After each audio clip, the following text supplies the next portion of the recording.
Hello అండి. Andhra Pradesh socio economic సర్వేలో already మనం 6 చాప్టర్స్ కంప్లీట్ చేశాము. ఇవాళ 7th చాప్టర్ కంప్లీట్ చేయబోతున్నాం. 7th చాప్టర్ అనేది మనకి చాలా పెద్ద చాప్టర్.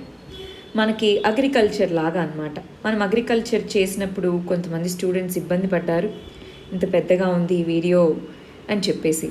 సో మనం దీన్ని ఎందుకంటే 2 పార్ట్స్గా చేద్దాం. పార్ట్ 1, పార్ట్ 2గా. పార్ట్ 1లో హాఫ్, పార్ట్ 2లో హాఫ్, ఇలా మనం దీన్ని డివైడ్ చేద్దామండి. పార్ట్ 1 వచ్చేసి ఇప్పుడు మీరు లైవ్లో చూస్తున్నారు. పార్ట్ 2 వచ్చేసి దీని తర్వాత ఒక 1 or 2 అవర్స్కి నేను అప్లోడ్ చేస్తాను. పార్ట్ 2 వచ్చేసి చాప్టర్ 7 ఎకనామిక్ ఇన్ఫ్రాస్ట్రక్చర్. అయితే అందరు ఇక్కడ ఒక విషయం గుర్తుపెట్టుకోవాలి. అదేంటి, మనం లైన్ టు లైన్ చదవట్లేదు, ప్రతి లైను చెప్పడం ఇక్కడ కుదరదన్నమాట. మనం ఏం చేయాలంటే అండర్లైన్ చేసుకోవాలి. ఇప్పుడు నేను చెప్తున్న ఉన్నాయి చూసారా, ఆల్రెడీ అవన్నీ మీకు పీడిఎఫ్స్ మన ఛానల్లో అప్లోడ్ చేస్తున్నాయి. అవి కాకుండా మీకు డైరెక్ట్ పీడిఎఫ్స్ అఫీషియల్ వెబ్సైట్ నుంచి డౌన్లోడ్ చేసుకోవచ్చు, ఎక్కడైనా మీకు దొరుకుతున్నాయి. సో వాటిలో అండర్లైన్ చేసుకోండి వీడియో చెప్పేటప్పుడు. ఆ తర్వాత కూర్చొని చదువుకొని ఆ పాయింట్స్ని నోట్ చేసుకోవాలి. ఎందుకంటే బుక్ మొత్తాన్ని కూడా మనము 10 వీడియోస్ 11 వీడియోస్లో కంప్లీట్ చేయడం అంటే కష్టమవుతుంది డీటెయిల్డ్గా వెళ్తే. అందువల్ల మనము ఓవరాల్గా ఏమేమి చదువుకోవాలి, ఎలా దాన్ని అప్రోచ్ అవ్వాలన్నట్టుగా వెళ్తున్నామో కొన్ని అండర్లైన్ చేసి పెట్టుకొని వాటిని చదువుకోవడానికి ప్రయత్నించండి. ఇక్కడ అన్నిటికంటే ఇంపార్టెంట్ మనం చేస్తుంది ఏంటి, దేన్ని ప్రిలిమ్స్ ఓరియంటేషన్లో చదవాలి, దేన్ని మెయిన్స్ ఓరియంటేషన్లో చదవాలి. అదే కదా మనకి ఇంపార్టెంట్. అక్కడ ఏముందో మనకి చదవడానికి కళ్ళ ముందే బుక్ ఉంది, చదువుకుంటాం కదా. మరి ఈ వీడియోలు ఇవన్నీ ఎందుకు, ఏ దాన్ని ఎక్కడ గుర్తుపెట్టుకోవాలి, ఏది ఇంపార్టెంట్ అని తెలుసుకోవడానికి, అంతే కదా అండి. సో అందువల్ల మనం ప్రిలిమ్స్కి ఏది అడుగుతారు, మెయిన్స్కి ఏది అడగచ్చు, ఏ పాయింట్ మీద ఫోకస్ చేయాలన్నది ఈ వీడియోలో మనం చూద్దాము. సరే, ఇక్కడ చాప్టర్ పేరు చూడండి, 7th చాప్టర్ ఎకనామిక్ ఇన్ఫ్రాస్ట్రక్చర్ అని ఉంది. అదేంటి ఇన్ఫ్రాస్ట్రక్చర్ అని ఇవ్వచ్చు కదా డైరెక్ట్గా, ఎకనామిక్ ఇన్ఫ్రాస్ట్రక్చర్ అని ఎందుకు ఇచ్చారు? ఇన్ఫ్రాస్ట్రక్చర్ని మనం 2 కేటగిరీస్గా డివైడ్ చేస్తామండి. ఒకటి వచ్చేసి ఎకనామిక్ ఇన్ఫ్రాస్ట్రక్చర్, ఇప్పుడు మనం ఏదైతే చదువుతున్నామో దాన్ని ఎకనామిక్ ఇన్ఫ్రాస్ట్రక్చర్ అని అంటాము. అంటే ports, roads, railways, irrigation, transport sector, ఇవన్నీ కూడా మనకి ఎకనామిక్ ఇన్ఫ్రాస్ట్రక్చర్ అవుతాయి. అది కాకుండా ఇంకో కేటగిరీ ఏంటి, సోషల్ ఇన్ఫ్రాస్ట్రక్చర్. ఈ సోషల్ ఇన్ఫ్రాస్ట్రక్చర్లో ఎడ్యుకేషన్, హెల్త్, స్కిల్ డెవలప్మెంట్, ఇలాంటివన్నీ సోషల్ ఇన్ఫ్రాస్ట్రక్చర్ కిందకు వస్తాయి. అందుకని దీన్ని సపరేట్ చాప్టర్ లాగా ఇచ్చారు. సో మనం దీంట్లో ఇరిగేషన్ అని, రోడ్స్ అని, పోర్ట్స్ అని ఇవన్నీ చూడబోతున్నాం అన్నమాట. ఫస్ట్ ఇంపార్టెంట్ టాపిక్ వచ్చేసి ఇరిగేషన్. దానికంటే ముందు ఒకసారి మన ఎకనామిక్ ఇన్ఫ్రాస్ట్రక్చర్ యొక్క సిగ్నిఫికెన్స్ ఏంటి అన్న కంటెక్స్ట్లో ఇక్కడ చూద్దాం. చూడండి, చాలా కంట్రీస్ వాళ్ళ యొక్క గ్రోత్ అనేది ఏదైతే ఉందో ఆ గ్రోత్ అన్నది ఇన్ఫ్రాస్ట్రక్చరే గ్రోత్ని డ్రైవ్ చేసింది. ఎస్పెషల్గా మన ఈస్ట్ ఏషియన్ కంట్రీస్లో చూస్తే చైనా కానీ, సౌత్ కొరియా, జపాన్, ఇవన్నీ కూడా ఇంప్రెసివ్ ఎకనామిక్ గ్రోత్ని దేనివల్ల పాసిబుల్ అయ్యింది వాళ్ళకి, ఈ విధమైనటువంటి ఇరిగేషన్ ప్రాజెక్ట్స్, డ్యామ్స్, రోడ్స్, ఇలాంటి ఎకనామిక్ ఇన్ఫ్రాస్ట్రక్చర్ ఉండడం వల్లనే. సో మన స్టేట్ అన్నది మన గ్రోత్కి ఎకనామిక్ ఇన్ఫ్రాస్ట్రక్చర్ కావాలని రికగ్నైజ్ చేయడం జరిగింది. వాటిలో ఫస్ట్ పార్ట్గా ఇరిగేషన్ అన్నదాంతో మొదలు పెడదాము. ఇరిగేషన్కి సంబంధించి ఇది ప్రిలిమ్స్ పాయింట్ ఆఫ్ వ్యూలోనూ ఇంపార్టెంట్, మెయిన్స్ పాయింట్ ఆఫ్ వ్యూలోనూ ఇంపార్టెంట్, వెరీ వెరీ సిగ్నిఫికెంట్ అండి. ఫస్ట్ ఇక్కడ గమనించండి, మనకి ఎన్నో ప్రామినెంట్ రివర్స్ అనేవి మన రాష్ట్రంలో ఉన్నాయి. గోదావరి, కృష్ణ, పెన్నేరు, వంశధార, నాగావళి, ఇలాగా 40 major reverse, 40 major medium reverse అనేవి ఉన్నాయన్నమాట. దీంట్లో 15 అనేది గమనించాలి, 40 రివర్స్ ఉంటే వాటిలో 15 అనేవి ఇంటర్ స్టేట్ రివర్స్, అంటే 2 లేదా అంతకంటే ఎక్కువ రాష్ట్రాల గుండా ప్రవహించేటటువంటి నదులు అన్నమాట. ఏవేంటవి, బౌద్రా రివర్ అనేది మన AP Odisha, Mahendra Tanaya river AP Odisha, Poondi minor drainages AP Odisha, Vamsadhara AP Odisha, Nagavali AP Odisha, Godavari చూడాలి ఏపీ, మహారాష్ట్ర, ఒడిస్సా, కర్ణాటక, ఛత్తీస్గఢ్ మరియు Madhya Pradesh, Krishna AP, Maharashtra, Karnataka, Penner AP, Karnataka, Aranya river AP, Tamil Nadu, Kortalaiya river AP, Tamil Nadu, Palar river AP, Karnataka, Tamil Nadu, Pooniyar river AP, Karnataka, Tamil Nadu, Budameru AP, Telangana, Errakaluva AP, Telangana, Tamileru AP, Telangana. So ఇవి మనకి ఉన్నటువంటి మేజర్గా ఇంటర్ స్టేట్ రివర్స్ అన్నమాట. అర్థమవుతుందా? ప్రిలిమ్స్లో ఇవి గుర్తుపెట్టుకుంటాము. సరే, ఓవరాల్గా మనకి entire share of 512 TMC 512 TMC ఏదైతే వాటర్ షేర్ అనేది ఉందో దాంట్లో ఏపీ కృష్ణా బేసిన్ అనే దానికి సంబంధించింది ఇదిగోండి 811 టీఎంసీ ఏదైతే ఉందో. సో దాంట్లో కృష్ణా బేసిన్ని మాత్రం మనము ఫుల్గా బేసిన్ని యూటిలైజ్ చేసుకోగలిగామన్నమాట. మనకి ఏపీ రీఆర్గనైజేషన్ యాక్ట్ కింద ఏంటి, కృష్ణా బేసిన్ అన్నది ఏపీ తెలంగాణ రెండిట్లోనూ ఏ విధంగా యూజ్ చేసుకోవాలి ఏంటి అని చెప్పేసి కృష్ణా రివర్ బోర్డ్ అనేది కూడా ఉంది, రైట్? ఆ విధంగా ఉన్నాయి. అసలు మనకి ఇరిగేషన్ పొటెన్షియల్ ఎంత ఉంది గమనించాలి. ఒక పాయింట్ ఇందాక కృష్ణా రివర్ బేసిన్ అనేది ఫుల్గా డెవలప్ అయినటువంటి బేసిన్, అది గుర్తుపెట్టుకోండి. ఇక్కడ చూడండి, ఈ 2019 అక్టోబర్ వరకు ఇక్కడ ఉన్న డేటా ప్రకారం ఏంటి, 105 lakh acres 105 లక్షల ఎకరాలకి ఇరిగేషన్ పొటెన్షియల్ అనేది ఉంది, ఆల్రెడీ క్రియేట్ చేశారు అని చెప్తున్నారు. రకరకాల ప్రాజెక్ట్స్ ఉన్నాయి కృష్ణా గోదావరి వీటన్నిటి మీద. దీంట్లో మేజర్ ఇరిగేషన్ వచ్చేసి 66 లక్షల ఎకరాలకి ఆయకట్టు అనేది కల్పిస్తుందని చెప్తున్నారు. మేజర్ రివర్ బేసిన్స్లో ఎంతవరకు దేన్ని యూజ్ చేసుకున్నాము అని అంటే గమనించాలి. ఎగ్జిస్టింగ్ ప్రాజెక్ట్స్ వచ్చేసి మనకి ఇదిగోండి 512 ఆన్గోయింగ్. ఎగ్జిస్టింగ్ అంటే ఆల్రెడీ కృష్ణా నది మీద ఉన్నది, ఆన్గోయింగ్ చూస్తే ఇది. సో ఇంకా కొత్తగా దీని మీద ఏం చూడట్లేదు, ఎందుకంటే దీన్ని ఇందాకే అన్నాం కదా, దీని యొక్క ఎంతైతే పొటెన్షియల్ ఉందో దాని ఫుల్ పొటెన్షియల్ వరకు మనం రీచ్ అవ్వగలిగాము. గోదావరి రివర్కి వచ్చేసి చూడండి ఉన్నది ప్లాన్ ఆన్గోయింగ్ అంటే పోలవరం, ఇవన్నీ ఇంకా కంటెంప్లేటెడ్ కూడా ఉన్నాయి. అలా పెన్నేర్ రివర్ కానివ్వండి, వంశధార, ఓవరాల్ చిన్న చిన్న రివర్స్. ఓవరాల్గా మనం చూసుకుంటే ఎగ్జిస్టింగ్ ప్రాజెక్ట్స్ నుంచి యూటిలైజేషన్ కెపాసిటీ ఎంత ఉంది, ప్రొజెక్టెడ్ ఎంత ఉంది అని చెప్తున్నారు. అన్నిటికంటే మనం ఫుల్ పొటెన్షియల్గా యూజ్ చేసుకుంటున్నది ఏంటి అండి, కృష్ణా రివర్. సో అది ప్రిలిమ్స్కి ఇంపార్టెంట్ అవ్వచ్చు, ఒకసారి గుర్తుపెట్టుకోవాలి. నెక్స్ట్ జలయజ్ఞం అనేటటువంటిది మనకి రివర్స్ యొక్క అన్ని ప్రాంతాలకి కూడా, మన ఏపీలో ఉన్న అన్ని ప్రాంతాలకు కూడా ఇరిగేషన్ సప్లై ఉండాలి, కల్టివబుల్ ల్యాండ్స్ అన్నిటికీ డ్రింకింగ్ వాటర్ సప్లై ఉండాలి, ఇండస్ట్రీస్కి వాటర్ కల్పించాలి అన్న ఉద్దేశంతో జలయజ్ఞం అనేటటువంటి ప్రాజెక్ట్ని చేపట్టడం జరిగింది. దాని కింద ఏ ప్రాజెక్ట్స్ అనేవి రన్ అవుతున్నాయి అని ఇక్కడ చెప్తున్నారండి. ఓవరాల్గా 54 జలయజ్ఞం ఇరిగేషన్ ప్రాజెక్ట్స్లో డివైడెడ్ ఆంధ్రప్రదేశ్లో 14 ప్రాజెక్ట్స్ అనేవి ఆల్రెడీ కొన్ని ఫేజెస్లో కంప్లీట్ అయిపోయాయి అని చెప్తున్నారు. ఇంకెంత ఇరిగేషన్ పొటెన్షియల్ ఉంది అని ఇక్కడ చెప్తున్నారు. దాంట్లో మేజర్గా మనం చదువుకోవాల్సింది పోలవరం ఇరిగేషన్ ప్రాజెక్ట్ అన్నది నేషనల్ ప్రాజెక్ట్గా గుర్తించడం జరిగింది. దీంట్లో మనకి దీని యొక్క పోలవరం ప్రాజెక్ట్ అన్నది ఇరిగేషన్ ఫెసిలిటీ 7 లక్షల ఎకరాలకి ప్రొవైడ్ చేస్తుంది. 960 మెగావాట్ల హైడ్రో పవర్ని ప్రొవైడ్ చేస్తుంది. డైవర్షన్ ఎంతవరకు 80 టీఎంసీ గోదావరి వాటర్ని కృష్ణా రివర్లోకి, అంటే అక్కడ సర్ప్లస్ ఉంది అందుకని 80 టీఎంసీని గోదావరి నుంచి కృష్ణా రివర్లోకి సప్లై చేయడానికి, 23 టీఎంసీల వాటర్ని ఇండస్ట్రియల్ డెవలప్మెంట్కి, డ్రింకింగ్ వాటర్ని, వీటన్నిటినీ ప్రొవైడ్ చేసేందుకు గాను గోదావరి రివర్ మీద మనకి ఈ పర్టికులర్ ప్రాజెక్ట్ అనేది ముందుకెళ్తుంది. రివర్స్ టెండరింగ్ అంటే ఏంటి, ముందుగా టెండర్స్ వేసిన వాటిని క్యాన్సిల్ చేసి మళ్ళీ రివర్స్ టెండరింగ్ వేశారన్నమాట. దీంట్లో గవర్నమెంట్కి మనీ సేవ్ అవ్వడం, దాంతోపాటు ఎఫిషియెంట్గా అంటే ఈ కాంపిటీషన్ అనేది పెరగడము ఇది జరుగుతుంది అన్న ఉద్దేశంతో రివర్స్ టెండరింగ్ అనేది చాలా ప్రాజెక్ట్స్కి వేయడం జరిగింది అని చెప్తున్నారు. దాంతోపాటు ఇంతకుముందు వేసిన ప్రాజెక్ట్స్లో ఎంతవరకు ట్రాన్స్పరెన్సీ ఉంది ఏంటి అని చూసేందుకు గాను ఒక జ్యుడిషియల్ రివ్యూ, ఒక కమిటీని గాను వేయడం జరిగింది అని చెప్తున్నారనమాట. సరే, ఒక్కసారి జలయజ్ఞం ప్రాజెక్ట్స్ ఏ స్టేజ్లో ఉన్నాయి ఏంటి అని చూద్దామా. ఇక్కడ అన్నీ గుర్తుపెట్టుకోవాల్సిన అవసరం లేదండి, బట్ మేజర్ ప్రాజెక్ట్స్ ఏంటి, మైనర్ ప్రాజెక్ట్స్ ఏంటి, ఆ మేజర్ ప్రాజెక్ట్స్లో ఏమేమి ఉన్నాయి అని గమనించండి. బిఆర్ఆర్ వంశధార ప్రాజెక్ట్ ఒకటి, అలాగే ఇంపార్టెంట్వే గుర్తుపెట్టుకుంటాం. పోలవరం ప్రాజెక్ట్ ఒకటి, తాడిపూడి ప్రాజెక్ట్ ఒకటి, చింతలపూడి అనేది లిఫ్ట్ ఇరిగేషన్ ప్రాజెక్ట్ అన్నమాట. నెక్స్ట్ హంద్రీనీవా సుజలా స్రవంతి ప్రాజెక్టు, HSSN అంటున్నాము. సో హంద్రీనీవా సుజలా స్రవంతి ప్రాజెక్ట్ అనేది important. Next Gandikota lift irrigation project అన్నది ఇంపార్టెంట్. సో అవన్నీ ఏంటి, మేజర్ ప్రాజెక్ట్స్. నెక్స్ట్ వచ్చేటప్పటికి మీడియం ఇరిగేషన్ ప్రాజెక్ట్స్ ఏమేమి తీసుకొస్తున్నామో అది ఇక్కడ ఉంది. మోడర్నైజేషన్, ఆల్రెడీ ఉన్న వాటిని నవీకరణ చేపట్టడము అంటాము.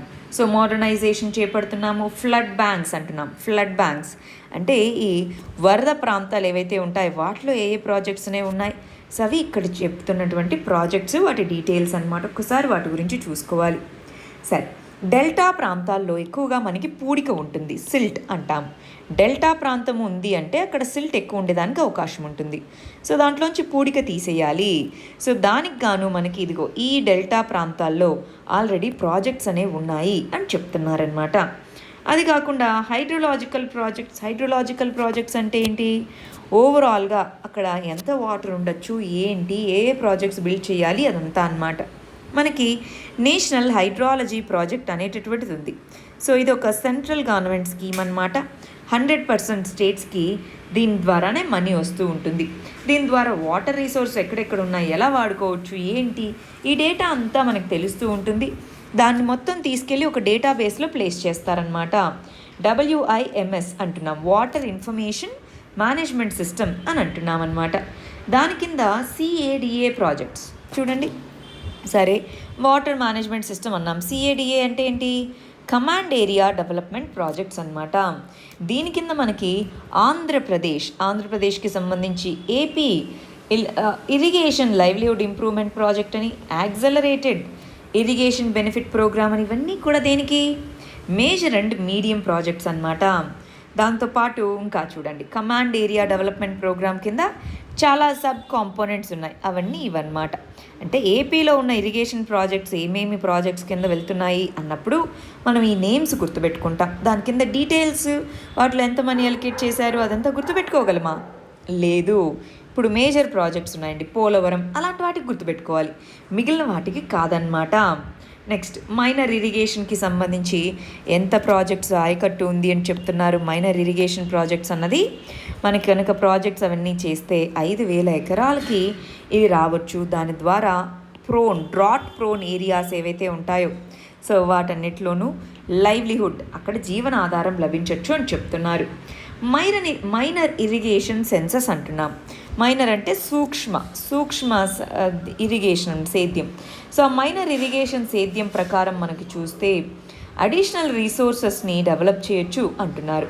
సో 5th మైనర్ ఇరిగేషన్ ప్రకారం చూస్తే 10.54 లక్షల మైనర్ ఇరిగేషన్ సోర్సెస్ అన్నవి ఉన్నాయి అన్నట్టుగా చెప్తున్నారనమాట.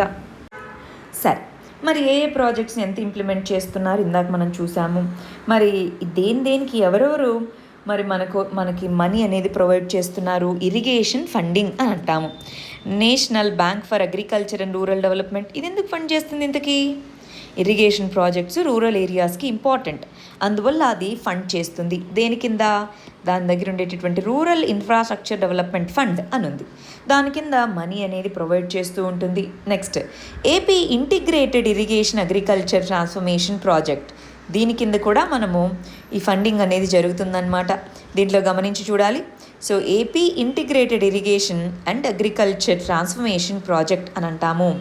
సో దీంట్లో ట్యాంక్స్ అంటే చెరువులు, వీటన్నిటిలోనూ వాటిని పూడికి తీయడము ఆ డెవలప్మెంట్ అంతా అన్నమాట. నెక్స్ట్ చూడండి, రెస్టోరేషన్, ఆల్రెడీ పూడిక వీటితో కప్పబడి ఉన్న వాటిని రెస్టోర్ చేయడం అన్నమాట. దానికి JICA, Japanese international cooperative bank అంటాం. సో JICA అనేది దీనికి ఫండింగ్ అనేది ప్రొవైడ్ చేస్తుంది.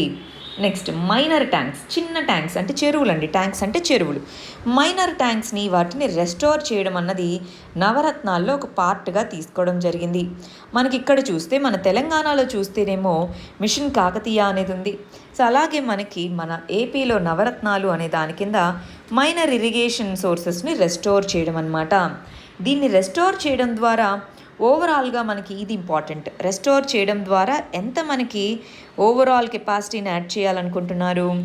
2023 కల్లా 3 లక్షల ఎకరాలకి వాటర్ని అందించాలి ఈ మైనర్ ఇరిగేషన్ ప్రాజెక్ట్స్ని సంబంధించి అంటున్నారు. Next, command area development. Command area అంటే ఏంటి? ఈ నదులు లేదా ఎక్కడైతే ఈ ఆయకట్టు ఉన్నటువంటి ప్రాంతాలు ఉంటాయో కమాండ్ ఏరియా అంటాము. అంటే ఈ ప్రాజెక్ట్స్ కాలువలు, కుడి కాలువ, ఎడమ కాలువ అని వింటూ ఉంటారా? సో వాటి వాటర్ ఇచ్చేటటువంటి ఆ ప్రదేశాలనే కమాండ్ ఏరియా అంటాము. Nagarjuna Sagar right canal, left canal, Srisailam right branch, Tungabhadra project complex ఇవన్నీ కూడా మనకి మేజర్ కమాండ్ ఏరియాస్ అన్నమాట. సో కమాండ్ ఏరియా డెవలప్మెంట్ అన్న దాని కింద వీటిని ఇంప్రూవైజ్ చేయడం జరుగుతూ ఉంటుంది. నెక్స్ట్ చూడండి, Andhra Pradesh state irrigation development corporation. ఇదేంటి, స్పెసిఫిక్గా ఇరిగేషన్ ప్రాజెక్ట్స్ని చేపడుతూ ఇరిగేషన్కి సంబంధించినటువంటి మానిటరింగ్ చేసుకుంటుందన్నమాట. ఇది చూడండి, లిఫ్ట్ ఇరిగేషన్ స్కీమ్స్ని. ఎందుకని లిఫ్ట్ ఇరిగేషన్ అంటే ఏంటి ఇంతకీ? లిఫ్ట్ ఇరిగేషన్ అంటే మామూలుగా పైన ఉండేటటువంటి ప్రాంతాలు లోతట్టు ప్రాంతాలకు ఇలా వెళ్తాయి, కాలువ తవ్వితే. కానీ ఇక్కడ ఎత్తు ప్రాంతాలు ఉన్నాయి, ఇక్కడ ఎక్కడో ప్రాంతానికి వాటర్ అందించాలండి, దీన్ని ఎత్తిపోయాలి వాటర్, దాన్ని లిఫ్ట్ ఇరిగేషన్ అని అంటామన్నమాట. మనకి లిఫ్ట్ ఇరిగేషన్ ప్రాజెక్ట్కి సంబంధించి సెంట్రల్ లెవెల్లో చాలా ప్రాజెక్ట్స్ ఉన్నాయి. స్టేట్ లెవెల్లో మనకు చూస్తే ఇప్పుడు పోలవరం కానివ్వండి, ఇక్కడంతా కూడా లిఫ్ట్ ఇరిగేషన్ ప్రాజెక్ట్స్ చేపడుతున్నాము. వాటికి Andhra Pradesh state irrigation development corporation అనేటటువంటిది వర్క్ చేస్తుంది అని చెప్తున్నారు. సో దీని కింద ఆల్రెడీ చాలా ప్రాజెక్ట్స్ అనేవి ఇంప్లిమెంట్ చేయబడుతున్నాయి. అది ఓవరాల్ ఇరిగేషన్కి సంబంధించి. మరి గ్రౌండ్ వాటర్ ఇరిగేషన్ అనేది దేనికి సంబంధించిందండి? సర్ఫేస్ వాటర్ని మనం ఏ విధంగా ఒక ప్రాంతం నుంచి ఒక ప్రాంతంకి తరలిస్తున్నాం. మరి గ్రౌండ్ వాటర్ అంటే ఏంటి? మనము గ్రౌండ్ వాటర్ అంటే భూగర్భ జలము అంటారు. గ్రౌండ్ వాటర్ అనేది మన యొక్క అగ్రికల్చర్లో ఇంపార్టెంట్ రోల్ని ప్లే చేస్తుంది. 41% ఇరిగేటెడ్ ఏరియాకి మన గ్రౌండ్ వాటర్ అనేదే సోర్స్గా ఉంది. అంటే ఓవరాల్గా 18 లక్షల బోర్వెల్స్ అనేవి తవ్వి ఉన్నాయి. కానీ మనం గమనించి చూస్తే ఎన్విరాన్మెంటల్ పరంగా గ్రౌండ్ వాటర్ని ఎక్కువ యూజ్ చేసుకోవడం అన్నది మంచిదా కాదా? మంచిది కాదు, దీన్నేమో తగ్గించాలి. కానీ ప్రస్తుతానికి మనకి కరువు ప్రాంతాలు చాలా ఉన్నాయి. అన్ని ప్రాంతాలకి కెనాల్ వాటర్ ఇరిగేట్ చేయడానికి సరిపోదు, కాబట్టి గ్రౌండ్ వాటర్ని వాడుతున్నాము. మనకి గ్రౌండ్ వాటర్ డిపార్ట్మెంట్ అనేది కూడా ఉంది అని చెప్తున్నారు. అసలు గ్రౌండ్ వాటర్ రిసోర్సెస్ ఎంత ఉన్నాయి అని చూస్తే మనకి 748 వాటర్ షెడ్స్గా ఈ గ్రౌండ్ వాటర్ ఏరియాస్ని మనం డివైడ్ చేయొచ్చండి. ఈ గ్రౌండ్ వాటర్స్లో ఆల్రెడీ కొన్ని క్రిటికల్ పొజిషన్లో ఉన్నాయి. ఆ డేటాని ఇక్కడ ఇవ్వడం జరిగింది. చూడండి, కొన్ని బేసిన్స్, మండల్స్ మనం గమనించి చూస్తే ఓవర్ ఎక్స్ప్లాయిటెడ్ ఉన్నటువంటి 670 మండలాల్లో 45 మండలాల్లో గ్రౌండ్ వాటర్ ఆల్రెడీ అతిగా వినియోగించబడడం జరిగింది. ఇంకొన్ని క్రిటికల్ స్టేజ్లో ఉన్నాయి, కొన్ని సెమీ క్రిటికల్ స్టేజ్లో ఉన్నాయి, కొన్ని సేఫ్ స్టేజ్లో ఉన్నాయి అని చెప్తున్నారు. గ్రౌండ్ వాటర్ డిపార్ట్మెంట్ ఇచ్చిన డేటా అన్నమాట. అంటే ఓవర్ ఎక్స్ప్లాయిటెడ్ స్టేజ్కి ముందుకు వెళ్తుంది అంటున్నారు. అందువల్ల మనం ఏం చేయాలి? ఖచ్చితంగా గ్రౌండ్ వాటర్ డెవలప్మెంట్ అనేది ఉండాలి. సో మరి ఉండాలి అంటే దానికి స్పెసిఫిక్ స్టడీ అనేది ఉండాలి. ఇలా గ్రౌండ్ వాటర్కి సంబంధించినటువంటి స్పెసిఫిక్ స్టడీనే మనం హైగ్రోగ్రాఫ్స్ అంటాము. హైగ్రోగ్రాఫ్స్ అంటే ఇంతకుముందు ఎలా ఉండింది గ్రౌండ్ వాటర్ సిచ్యువేషన్, ఇప్పుడు ఎలా ఉంది అని చూడడం అన్నమాట. ఈ హైగ్రోగ్రాఫ్స్ వీటన్నిటిని తీసుకొని ఆంధ్రప్రదేశ్ యొక్క వాటర్ రిసోర్సెస్ని పెంచుకోవాలి. ఫస్ట్ ఏం చేయాలి? అలా చేయాలంటే గ్రౌండ్ వాటర్ ఎక్కడెక్కడ ఎంతెంత అవైలబుల్గా ఉంది, దాని యొక్క క్వాలిటీ ఏంటి, monitoring ground water level quality అన్నది చేయాలి. దానికోసం మనం ఏం చేస్తున్నాము గమనించాలి. పీజోమీటర్ అంటారు. పీజోమీటర్ అంటే గ్రౌండ్ లెవెల్లో ఉన్న ప్రెషర్ని మెజర్ చేస్తుందన్నమాట. సో అదొక మెజర్. దాన్ని తీసుకొని డిజిటల్ వాటర్ లెవెల్ రికార్డ్స్ అనే వాటిని ప్రిపేర్ చేయడం జరుగుతుంది. వీటి ద్వారా అసలు ఎక్కడెక్కడ ఎంత వాటర్ ఉంది ఏంటి అని చూస్తామన్నమాట. దానికి సంబంధించి మనం ఒక డేటాబేస్ని తయారు చేశాము. ఆ డేటాబేస్ పేరేంటి మరి? Andhra Pradesh water resources information management system.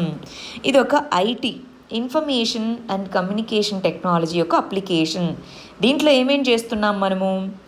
ఈ నేషనల్ రిమోట్ సెన్సింగ్ సెంటర్ మరియు ఇస్రో వీటిని బేస్ చేసుకొని Andhra Pradesh water resources information management centre అనేది, అంటే మనకి శాటిలైట్ డేటా, జియోస్పేషియల్ డేటా అంటారు. సో శాటిలైట్ డేటాని గ్యాదర్ చేసుకుంటాము. దాంతోపాటు హైడ్రాలజీ మోడల్స్ అవన్నీ తీసుకొని ఒక పోర్టల్ని డెవలప్ చేయడం అన్నమాట. ఈ geographic Andhra Pradesh water resources information management centre అనేది ఒక వెబ్ పోర్టల్, అంతే, ఒక వెబ్ పోర్టల్ అన్నమాట. దీంట్లో ఏంటి, ఓవరాల్గా వాటర్ రిసోర్స్ ఎక్కడెక్కడ ఉన్నాయి వాటి ఇన్ఫర్మేషన్ మొత్తాన్ని మనం ఒక చోట స్టోర్ చేసుకోవడానికి అవుతుంది. సో దీన్ని బట్టి చూస్తే మనకి లెస్ రెయిన్ఫాల్, లాస్ట్ ఇయర్ మనకి 7% రెయిన్ఫాల్ తక్కువగా రిపోర్ట్ అయిందనమాట. మరి ఏం చెయ్యాలి? రెయిన్ఫాల్కి గ్రౌండ్ వాటర్కున్న సంబంధం ఏంటి? గ్రౌండ్ వాటర్ రీఛార్జ్ అనేది ఇంపార్టెంట్. ఎప్పుడు కూడా గ్రౌండ్ వాటర్ ఎప్పటికప్పుడు రీఛార్జ్ అవుతూ ఉండాలి. లేదంటే మనమేమో తోడేస్తూ ఉన్నాం వాటర్ని, అదేమో రీఛార్జ్ అవ్వట్లేదు. అందుకోసం అని చెప్పేసి గ్రౌండ్ వాటర్ రీఛార్జ్కి ఇంపార్టెన్స్ అనేది ఇవ్వడం జరిగిందనమాట. అన్ని డిస్ట్రిక్ట్స్లోనూ గ్రౌండ్ వాటర్ రీఛార్జ్ చేయాలి అని. దీనికి సంబంధించి మనము దేన్ని ఇంప్లిమెంట్ చేస్తున్నాము? జల్ జీవన్ మిషన్ అనేటటువంటిది ఉందండి. జల్ జీవన్ మిషన్ అనేది సెంట్రల్ గవర్నమెంట్ యొక్క ప్రోగ్రామ్. దాన్ని మనం ఇంప్లిమెంట్ చేస్తున్నామన్నమాట గ్రౌండ్ వాటర్ రీఛార్జ్ కోసం. అది మనకి గ్రౌండ్ వాటర్ అనే దానికి సంబంధించి. నెక్స్ట్ వచ్చేసి ఎకనామిక్ ఇన్ఫ్రాస్ట్రక్చర్లో పవర్ అనేది ఒక important economic infrastructure. Power, energy. So energy లేకుంటే ఇండస్ట్రీ నడవదు, హౌస్ హోల్డ్స్ నడవదు, ఏది ఉండదు. సో అందుకనే పవర్ సెక్టార్ని ఒక క్రిటికల్, అంటే చాలా ఇంపార్టెంట్ సెక్టార్ ఒక స్టేట్ యొక్క ఎకానమీకి మొత్తానికి అని చెప్తూ ఉంటామన్నమాట. ఈ కంటెక్స్లో మనకి 2 రకాలైనటువంటి ఇంపార్టెంట్ ఆబ్జెక్టివ్స్ ఉన్నాయి. కొత్తగా పవర్ని జనరేట్ చేయాలి, ఉన్నటువంటి పవర్ని ఎఫిషియెంట్గా వాడుకోవాలి. అంతేనా? కొత్తగా పవర్ని ఉత్పత్తి చేయాలి, ఉన్న పవర్ ఏదైతే ఉందో దాన్ని ఎఫిషియెంట్గా యూజ్ చేసుకోవాలి. సో ఆ విధంగా మనకి ఎన్నో రకాలైనటువంటి పవర్ ప్రాజెక్ట్స్ని చేపట్టడం జరిగింది. ఇదిగోండి, పవర్ సెక్టార్ అనేది సిగ్నిఫికెంట్ పర్ఫార్మెన్స్ అనేది ట్రాన్స్మిషన్, డిస్ట్రిబ్యూషన్ వాటన్నిటిలోనూ మరి రిపోర్ట్ చేయడం జరిగింది మన ఆంధ్రప్రదేశ్లో. ఎనర్జీ ఎఫిషియన్సీ కన్జర్వేషన్ ప్రోగ్రామ్స్ కూడా మన ఏపీలో చాలా బెటర్గా ఇంప్లిమెంట్ చేయడం జరిగిందనమాట. మనకి బ్యూరో ఆఫ్ ఎనర్జీ ఎఫిషియన్సీ, దాని యొక్క coordination, energy efficiency services limited, ఇది గవర్నమెంట్ యొక్క ఏజెన్సీ. వాటన్నిటి యొక్క కోఆర్డినేషన్తో మనం చాలా రకాలైనటువంటి ఎనర్జీ ఎఫిషియెంట్ మెజర్స్ని ఇంప్లిమెంట్ చేస్తున్నాము. మరియు ఇక్కడ చూడాలి, సోలార్, విండ్ పవర్ని ఫోకస్ ఏరియాస్గా పెట్టుకోవడం జరిగింది. సోలార్, విండ్ పవర్ ఏంటివి? 2 రెన్యూవబుల్ ఎనర్జీస్ అన్నమాట. సో ఈ రెన్యూవబుల్ ఎనర్జీస్ని మనము ఫోకస్ ఏరియాస్గా పెట్టుకున్నాము. ఎందుకంటే పవర్ జనరేషన్ అన్నది సస్టైనబుల్ కూడా ఉండాలి కదా, అందువల్ల. సో ఈ కంటెక్స్లో మనం అగ్రికల్చర్కి సపోర్ట్ ఇవ్వాలి. పవర్ సెక్టార్ అనేది అగ్రికల్చర్కి సపోర్ట్ ఇవ్వాలి అన్న ఉద్దేశంతో గవర్నమెంట్ అన్నది ఫార్మర్ యొక్క వెల్ఫేర్ కోసం ఏం చేయడం జరిగింది? 9 గంటలు కంటిన్యూస్ పవర్ సప్లై ఇస్తాము అని చెప్పడం జరిగింది. రైట్? పవర్ సప్లై అనేది ఫార్మర్స్కి, అంటే అగ్రికల్చర్కి మరియు ఆక్వా కల్చర్కి ఇద్దరికి ప్రొవైడ్ చేస్తాము అన్నట్టుగా చెప్పడం జరిగిందనమాట. ఈ కంటెక్స్లో అసలు ఓవరాల్గా మన ఏపీలో ఇన్స్టాల్డ్ కెపాసిటీ ఎంత, ఇలాంటి ఫ్యాక్ట్స్ ఇంపార్టెంట్ అండి. ఓవరాల్ ఇన్స్టాల్డ్ కెపాసిటీ ఎంత మనకి? ఇదిగోండి, 20,206 మెగావాట్లు అన్నమాట. వీటిలో థర్మల్ పవర్ ప్రాజెక్ట్స్ ఉన్నాయి, గమనిస్తున్నారు ఇక్కడ కృష్ణపట్నం, ఇవన్నీ థర్మల్ పవర్ ప్రాజెక్ట్స్ అన్నమాట. థర్మల్ పవర్ ప్రాజెక్ట్స్ ఉన్నాయి, ఒకసారి ఇక్కడ గమనించాలి, టేబుల్ చూసుకుంటే అయిపోతుంది. మనకి ఏపీ ట్రాన్స్మిషన్ కంపెనీ, వీటికి సంబంధించి చూడండి ఎంత ఇన్స్టాల్డ్ కెపాసిటీ ఉందో. వాటిలో మనము సో ఏమేమి ఉన్నాయి ఏంటి, ఓవరాల్ ఇన్స్టాల్డ్ కెపాసిటీ 20,206 మెగావాట్స్ అని చెప్తున్నాము. రైట్, నెక్స్ట్ మనకి ఎనర్జీ ఎఫిషియన్సీని స్ట్రెంగ్తెన్ చేయడం కోసం ఏమేం చేశాము అన్నది మనం తెలుసుకోవాలి. LED bulbs, light emission diodes అంటారు, light emitting diodes. LED bulbs అనే వాటిని 2.32 కోట్ల హౌస్ హోల్డ్స్కి సప్లై చేయడం జరిగింది. ఎందుకని? వీటి యొక్క పవర్ కన్సంప్షన్ తక్కువ ఉంటుంది కాబట్టి. దాంతోపాటు వెరీ ఇంపార్టెంట్ అండి, దాంట్లో మన ఏపీ చాలా మొట్టమొదటి ప్లేస్లో ఉంది. 6.20 స్ట్రీట్ లైట్స్ అనేవి అర్బన్ ఏరియాస్లో ఏర్పాటు చేయడం జరిగింది. మరి మన రూరల్ ఏరియాస్లో, గ్రామ పంచాయత్ ఏరియాస్లో 27 లక్షల స్ట్రీట్ లైట్స్ అనే వాటిని ఎనర్జీ ఎఫిషియెంట్ లైట్స్తో మనం రీప్లేస్ చేయగలిగాము. నెక్స్ట్ 3.23 లక్షల ఎనర్జీ ఎఫిషియెంట్ ఫ్యాన్స్ని మరియు ట్యూబ్ లైట్స్ని హౌస్ హోల్డ్స్కి డిస్ట్రిబ్యూట్ చేయడం జరిగింది అంటున్నారు. సో మన స్టేట్ అన్నది ఎనర్జీ కన్జర్వేషన్లో చాలా ముందంజలో ఉంది అని చెప్తున్నారనమాట. నెక్స్ట్ సో దాని ఎక్స్ప్లెనేషనే ఇక్కడ ఇస్తూ వచ్చారండి, ఏమేం చేశారు ఏంటి అని. ఇది అక్కర్లేదు మనకి. నెక్స్ట్ ఇంకా చూడాలి, దీన్ దయాళ్ ఉపాధ్యాయ్ గ్రామ్ జ్యోతి యోజన. ఇంతకుముందు దీన్ని రాజీవ్ విద్యుదీకరణ్ యోజన అనేవాళ్ళనమాట. ఇప్పుడు దాని పేరు మార్చారు, దీన్ దయాళ్ ఉపాధ్యాయ్ గ్రామీణ జ్యోతి యోజన అనేటటువంటిది ఏంటి? రూరల్ ఏరియాస్లో పవర్ని సప్లై చేయాలి, మరి దానికి మరియు నాన్ అగ్రికల్చరల్ ఫీడర్స్ని సపరేట్ చేయాలి. సపరేట్ చేసినప్పుడు మనకి ఎక్కడ ఎంత కన్జ్యూమ్ అవుతుందో తెలుస్తుంది అన్నట్టుగా దాన్ని తీసుకొని రావడం జరిగిందనమాట. రైట్? సో ఇదిగోండి, మనకి రాజీవ్ గ్రామీణ విద్యుదీకరణ అనేవాళ్ళం, దాన్ని ఇప్పుడు ఈ మన గ్రామీణ దీన్ దయాళ్ ఉపాధ్యాయ గ్రామీణ విద్యుదీకరణ్ అని చెప్తున్నామన్నమాట. మనకి రూరల్ ఎలక్ట్రిఫికేషన్ ఏజెన్సీ, రూరల్ ఏరియాస్లో రూరల్ ఎలక్ట్రిఫికేషన్ కార్పొరేషన్ లిమిటెడ్ అనేది ఒక నోడల్ ఏజెన్సీ అన్నమాట ఈ స్కీమ్ని ఇంప్లిమెంట్ చేయడానికి.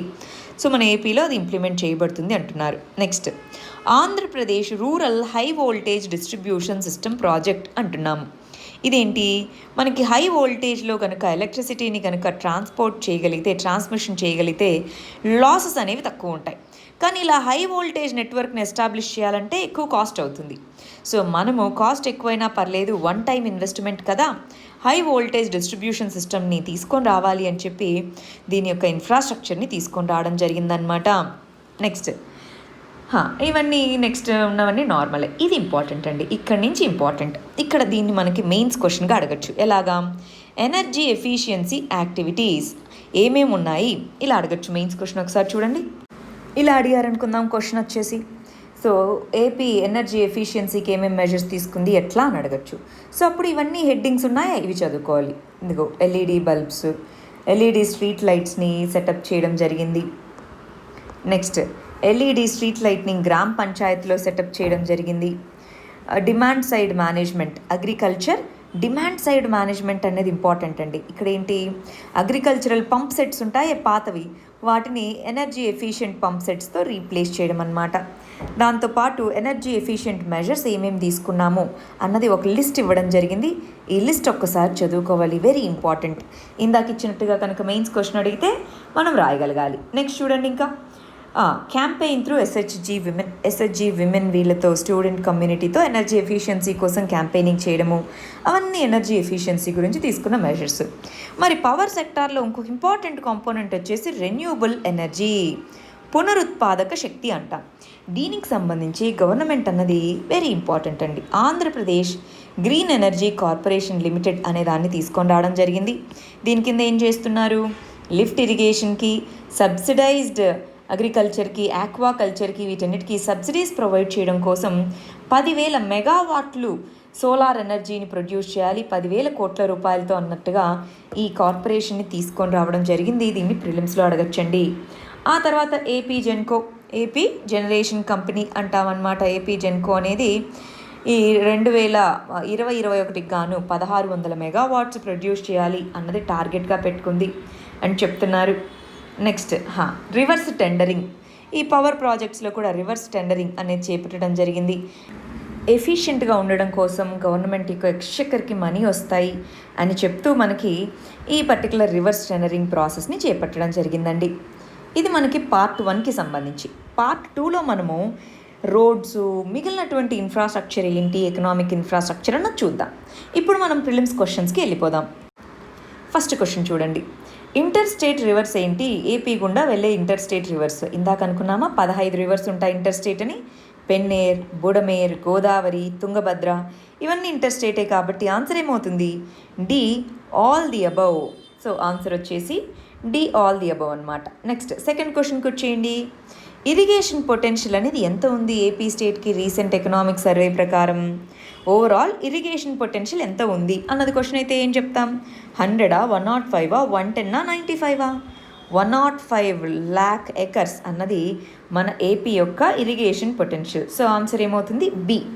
మూడో క్వశ్చన్కి వచ్చేయండి, ఏ పర్టికులర్ రివర్స్ మనకి మేజర్ ఇరిగేషన్ పొటెన్షియల్ అనేది ఉంది ప్రస్తుతానికి, ఎగ్జిస్టింగ్ ప్రాజెక్ట్స్లో ఏ పర్టికులర్ రివర్ ద్వారా మనకి మేజర్ ఇరిగేషన్ పొటెన్షియల్ ఉందండి, కృష్ణా రివర్ కదా. గోదావరిలో ఎక్కువ ఉంది, కానీ ఎగ్జిస్టింగ్గా ప్రాజెక్ట్స్ ఉన్నది కృష్ణా రివర్ మీదే ఎక్కువ ఉన్నాయి కాబట్టి ఆన్సర్ మనకి బి అవుతుంది. నెక్స్ట్ చూడండి, ఫోర్త్ క్వశ్చన్లో రివర్స్ టెండరింగ్ దాని యొక్క ఆబ్జెక్టివ్స్ ఏంటి ఇంతకీ ఇరిగేషన్ ప్రాజెక్ట్స్లో, మోర్ కాంపిటీషన్ని తీసుకొని రావడము, సేవింగ్ మనీ ఎక్స్చెక్కర్కి తీసుకొని రావడము, కరప్షన్ని తగ్గించడం అన్నది అఫీషియల్గా స్టేట్ చేయలేదు, అఫీషియల్గా అయితే దీన్ని స్టేట్ చేయలేదన్నమాట. మరి దీని రెండింటి వల్ల ఇది వస్తుంది అన్న ఉద్దేశమే, కానీ అఫీషియల్గా రివర్స్ టెండరింగ్కి ఉద్దేశాలు ఇవి రెండు అన్నమాట. సో ఆన్సర్ వచ్చేసి బి 1, 2 ఓన్లీ. నెక్స్ట్ ఫిఫ్త్ క్వశ్చన్కి వచ్చేయండి, నవరత్నాలు స్కీమ్ కింద లోకల్ లెవెల్లో ఉన్న ట్యాంక్స్, చెరువులని వాటిని రెస్టోర్ చేయాలి అన్నారు కదా, దానికి సంబంధించి ఎన్ని ఆయకట్టు ఒకవేళ రెస్టోర్ చేస్తే 2023 కల్లా ఎంత ఆయకట్టు అడిషనల్గా వాటర్ అందుతుంది దానికి అన్నారు. ఎంత అండి? 3,00,000 ఎకరాలు కదా, ఇందాక చదువుకున్నాం. సో నవరత్నాల కింద ఇది తీసుకొని వస్తున్నారు అని చెప్పి. నెక్స్ట్ 6వ క్వశ్చన్కి చూడండి. Andhra Pradesh water resources and information management system అన్నది వన్ స్టాప్ సొల్యూషన్ అన్న. దేనికోసం? వాటర్ కన్జర్వేషన్ కోసమా, ఓవరాల్ వాటర్ మేనేజ్మెంట్ కోసమా, గ్రౌండ్ వాటర్ రీఛార్జ్ కోసమా, దేనికండి వన్ స్టాప్ సొల్యూషన్ ఇది? ఇందాక అనుకున్నాం ఇది ఒక ఐసీటీ సొల్యూషన్ అని, గుర్తుందా? సో ఇది అన్నిటి కోసం. సో ఆన్సర్ వచ్చేసి డి, ఆల్ ది అబవ్ అనేది ఆన్సర్ అవుతుంది. నెక్స్ట్ 7వ దానికి వచ్చేయండి. ఇంటిగ్రేటెడ్ పవర్ డెవలప్మెంట్ స్కీమ్ అనే దాన్ని గవర్నమెంట్ తీసుకొని రావడం జరిగింది కదా. దీని కింద ఏవేవి దాని యొక్క ఆబ్జెక్టివ్స్ ఏవి కరెక్ట్గా ఉన్నాయో చూడండి అంటున్నారు. సబ్ ట్రాన్స్మిషన్ డిస్ట్రిబ్యూషన్ నెట్వర్క్ని సెటప్ చేయడము అంటున్నారు, అవునా? 2వది మీటరింగ్ని ప్రొవైడ్ చేయడము అంటున్నారు. సో ఈ రెండిట్లో ఏది కరెక్ట్ అంటారు? ఇలాంటి స్కీమ్స్ గురించి తెలుసుకోవాలి. మనకి socio economic survey best source అన్నమాట. ఇవి రెండూ కూడా దాని యొక్క ఆబ్జెక్టివ్స్, ఎస్పెషల్గా అర్బన్ ఏరియాస్లో ట్రాన్స్మిషన్ నెట్వర్క్ని పెంచేందుకు మరియు డిస్ట్రిబ్యూషన్ నెట్వర్క్ని పెంచేందుకు ఈ ఇంటిగ్రేటెడ్ పవర్ డెవలప్మెంట్ స్కీమ్ అనేది యూజ్ చేస్తామన్నమాట. సో ఆన్సర్ వచ్చేసి సి అవుతుంది. నెక్స్ట్ 8th క్వశ్చన్కి వచ్చేయండి. అగ్రికల్చర్ డిమాండ్ మేనేజ్మెంట్ ప్రోగ్రామ్, ఇందాకే చెప్పాను. సో ఇంపార్టెంట్, ఇది గుర్తుపెట్టుకోవాలి అని. Agriculture demand side management program అనేది దేనికి సంబంధించింది? క్వాలిటీ సీడ్సా, పవరా, ఎనర్జీ ఎఫిషియెంట్ పంప్సా, ఏది కాదా? Energy efficient pumps. ఎనర్జీ ఎఫిషియన్సీలో ఎనర్జీ ఎఫిషియెంట్ పంప్స్ కోసం మనము ఈ agricultural demand side management program అనేది ఏపీ తీసుకొని రావడం జరిగింది. నెక్స్ట్ క్యుములేటివ్ రెన్యూబుల్ ఎనర్జీ ఎంత ఉంది? రెన్యూబుల్ ఎనర్జీ ఎంత ఇన్స్టాల్ చేసి ఉంది మన ఏపీలో ఈ ఎకనామిక్ సర్వే ప్రకారం ఎంత అండి? 8,193 మెగావాట్స్ అన్నది ప్రస్తుతానికి ఇన్స్టాల్డ్ రెన్యూబుల్ ఎనర్జీ కెపాసిటీ అన్నమాట. నెక్స్ట్ 10వ క్వశ్చన్ చూడండి. సో ఏపీ అన్నది Andhra Pradesh green energy corporation limited అనే దాన్ని సెటప్ చేసింది కదా. దానికి సంబంధించి ఏది కరెక్టో కనుక్కోండి అంటున్నారు. 10,000 మెగావాట్ల రెన్యూబుల్ ఎనర్జీని ప్రొడ్యూస్ చేసేదానికా, లేదా 9 అవర్స్ ఫ్రీ పవరు దానికి సస్టైనబుల్ బేసిస్లో ప్రొవైడ్ చేసేందుకా, లేదా లిఫ్ట్ ఇరిగేషన్ ప్రాజెక్ట్స్కి వాటన్నిటికీ పవర్ ప్రొడ్యూస్ చేసేందుకా, లేదా అన్నీనా? అన్నీ. సో ఆన్సర్ వచ్చేసి ఆల్ ది అబవ్ అవుతుంది. ఇది 7th చాప్టర్లో పార్ట్ 1 అండి. ఇంకొక 2-3 అవర్స్లో మీకు 7th చాప్టర్ పార్ట్ 2 అనేది అప్లోడ్ అవుతుంది. సో దాంట్లో మళ్ళీ మనం కలుద్దాం. All the very best. Thank you very much.